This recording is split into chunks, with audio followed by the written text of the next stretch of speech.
여러분들 안녕하세요. 자, 오늘은 제가 여러분들한테 공인영어로 편입하는 방법이 더 쉽지 않나요? 라는 질문에 대한 해답을 드리려고 합니다. 저는 김영편입에서 문법 수업을 담당하고 있는 강영입니다. 자, 우선 일반 공인영어에 대해서 여러분들 굉장히 많이 궁금해 하시는데요. 제가 지금 드리려고 하는 이 정보가 편입을 준비하려 마음먹은 여러분들께 많은 도움이 되길 바라며 지금부터 제가 자세히 장단점을 한번 비교해 드리도록 하겠습니다.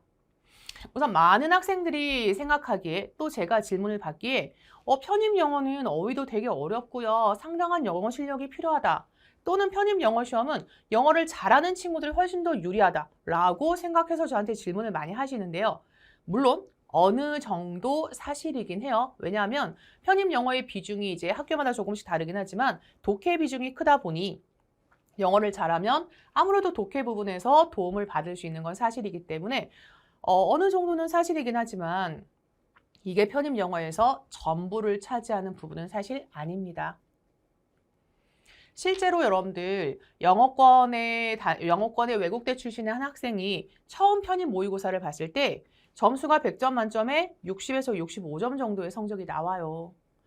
근데 실제 이 학생은요. 회화체랑 실용 영어가 중심을 이루는 그 토익 시험이 거의 970점대 정도 이상을 받던 학생이었고요.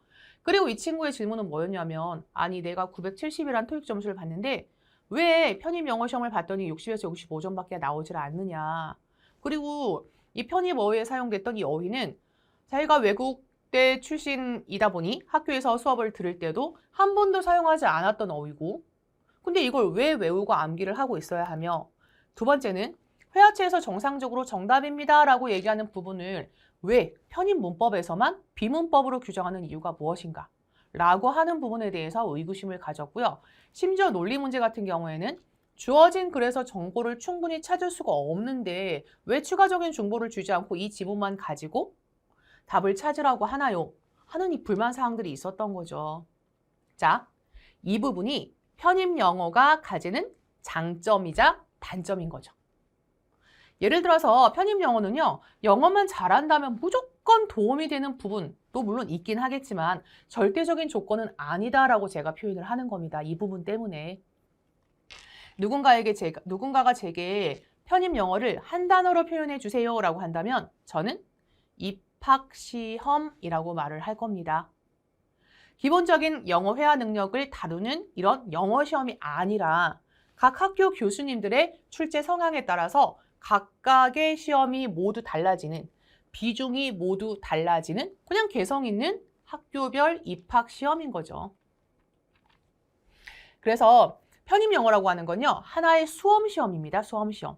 그러다 보니 적게는 6개월, 길게는 1년 반 동안 편입에서 다뤄지는 기출 어휘와 문법, 독해 부분을 열심히 공부했을 때 성적이 나오게 되는 거죠. 그래서 오히려 공평한 시험이라고도 할 수 있게 되는 거죠. 또한 편입 영어는요. 독해 영역만 준비하면 되는 반면에 공인 영어는요. 독해 영역과 듣기 영역, 두 영역 모두를 준비하셔야 됩니다. 여러분들도 아마 토익을 조금이라도 공부해 보셨던 분들은 들어보셨을 텐데 듣기 영역조 요즘 어떻죠? 뭐 미국식, 영국식, 캐나다식, 호주식 굉장히 복잡하죠? 자, 우리 이 편입 영어 같은 경우에는요. 어떻게 공부하시면 되냐면 독해 영역만 공부를 하시면 되다 보니까 일단 편입 영어로 독해를 열심히 공부하셔서 학교 타이틀을 따시고요.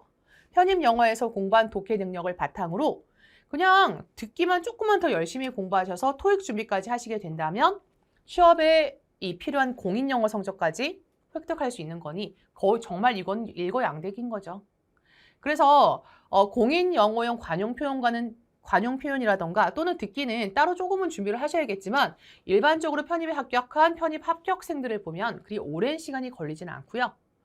하지만 편입 영어는 공인 영어에 비해서 좀 더 심화된 어휘나 독해나 문법은 준비를 하셔야 됩니다.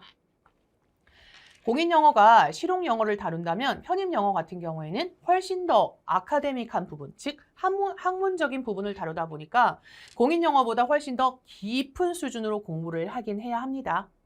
또한 편입 영어에는요. 학문적 배경 지식도 굉장히 중요하기 때문에 평소 배경 지식도 다양하게 공부하셔야 됩니다.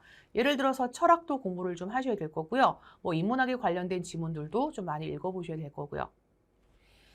그렇다면 여기서 가장 중요한 공인영어로 편입을 준비할 수 있는 학교는 그럼 얼마나 되는 걸까요? 자, 몇 년 전까지만 해도요. 공인영어로 편입생을 선발하던 경희대, 동국대도 이미 편입영어 시험으로 다시 돌아왔고요.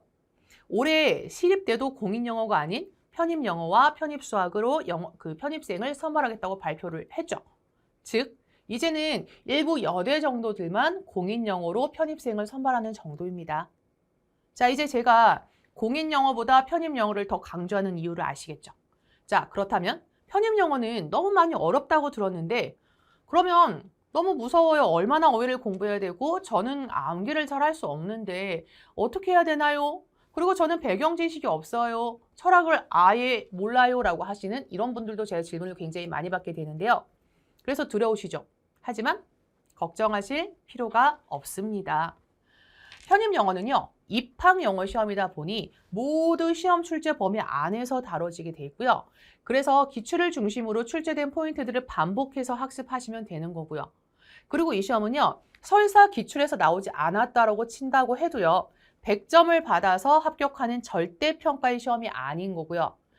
옆에 남들, 경쟁자들보다 한 문제를 더 맞추면 합격하는 시험이기 때문에 출제된 기출 포인트들을 중심으로 반복 학습하시기만 하시면 됩니다.